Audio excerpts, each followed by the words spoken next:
khâu á ta xoan gột la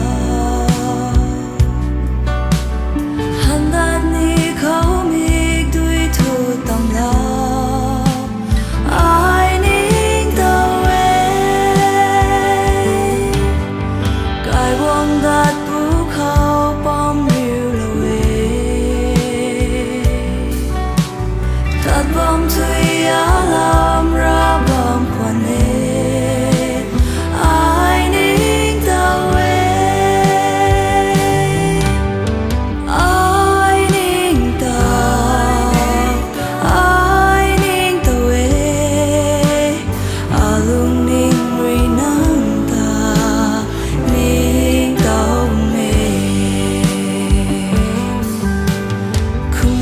gan buông khi nang bom ni ku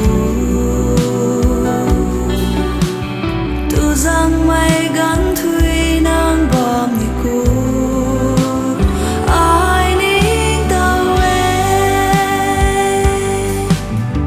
này là mai gan khâu nang ta nghe bằng mũi khâu ngắn nang buông xuống lầu